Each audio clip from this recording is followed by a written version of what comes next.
Man, Carrie, I needed that talk today. Perfect timing. Before I get started, I just want to say that I almost didn't give this talk today, this particular talk, but I had a lot of encouragement from some of the people who are actually sitting in this audience, so I wanted to say thank you, and hopefully this can help some of the rest of you. Okay, so these are things that our shared social contract says that we should not be talking about in polite society. Not at the dinner table, not amongst strangers, and women have even more that we are not talking about. And I think a lot of it has to do with the fact that there are a lot of expectations placed upon us, and it's breeding doubt and shame and silence and the feeling of, am I the only one that feels this way? Am I the only one that this has happened to? And so I think it's unhelpful. It's a little bit toxic that we don't talk about things. So I'm going to talk about something today that I normally don't, which is I have a lot of doubt and shame, and it actually is coming in the form of doubt in my own abilities. So this is every project I've ever worked on. I get really excited at the beginning, and then I hit like the friction point in it, and then I really lose confidence. And so this is like my entire career trajectory. And I'm actually losing confidence over time. And I think that's because when I was in my 20s, I think I kind of didn't know what I didn't know. Not that I was incredibly confident then either, but I was a little bit more like, pew, pew, I got this. And now I'm like, oh my God. And I know that I'm learning, but at the same time, I'm like, I must just be leveling up, but only imperceptibly. And I've just got this constant, persistent haze of doubt and shame for everything that I do. And I usually don't talk about this with other people because it's hard, it's uncomfortable to talk about, and it gets so bad that at times on my really bad days, I just think like, oh my God, I've been working in design for 10 years, but maybe you just need to get out of this field. You're obviously bad at it. And so I think about jobs that I used to have or other ideas, and there's no through line between any of them. It's just like I'm grasping at straws, really. But the reason that I don't talk about it, and I typically don't talk about it in front of an entire room full of people, is because I also am an entrepreneur. I have to sell myself. I have to turn around and tell potential clients that like I am the answer to the problems that you are having. And if I don't appear confident, they think that maybe I don't know what I'm doing. I'm also a boss, so I have to convince my employees that I know what I'm doing. So I suffer massively from imposter syndrome. And the term was coined in 1978 by two female clinical psychologists. And I wish that they would update the term because it does kind of mean feeling like a phony or a fraud. But really it's about feeling like you got everything that you did due to like circumstance, like luck, timing, mentorship, charm. And so I see stuff like this and I think like this just reeks of imposter syndrome. There's a whiff of imposter syndrome to me there. And it's not about doubting how she got to where she was, but it's about doubting that she'll be able to get where she wants to go. Oh my God, and especially when I saw I should have been a shepherd. Like I've had that same thought.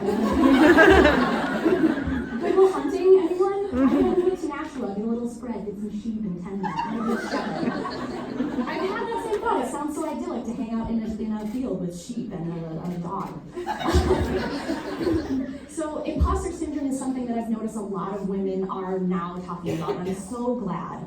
And I've noticed that it's happening a lot in fields where women are outnumbered. They are, they're working in law, politics, medicine, arts, STEM.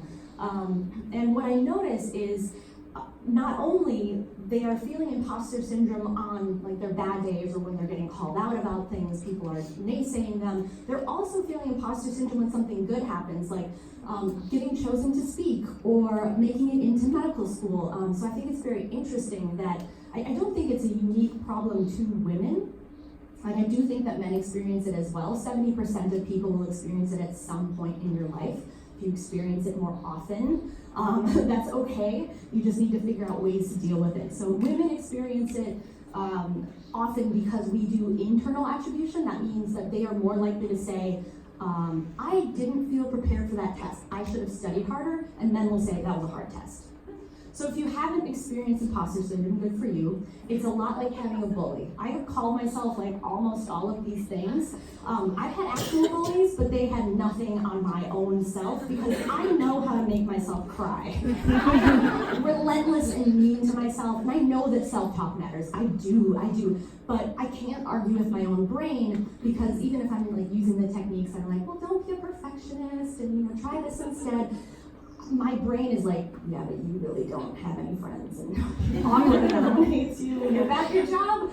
And so what I have to do is lie to myself. I can't even talk myself out of it. I tell myself I am a character in a story.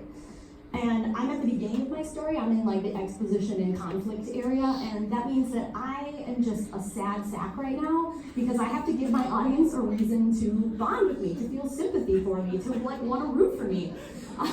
So I'm at the beginning where I'm eating canned vegetables on a Friday night. Not a true story.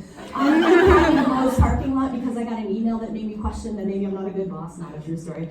And I have to just face plant in the mud over and over and over again because that's how I get my montage. So I have to trust that there is like some cosmic video editor who down the line is going to sift through mountains of footage of me and pick out my lowest lows and my highest highs and string them together with some peppy music, rocky montage style, and everyone is going to be like, yeah! Because if I start out having everything, then nobody has any reason to want to root for me.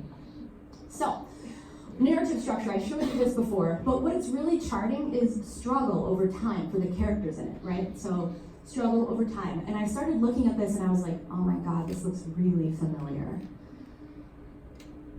I think that maybe what I'm feeling is just my own narrative structure, because if you switch struggle to confidence, the graph flips upside down, and suddenly doubt and shame is just montage time. So this is how I have to tell myself that like it's all okay. So if this works, use it for yourself as well. Just be like, I'm in the middle of my story, and I'm just in like prime montage time, baby. I'm learning.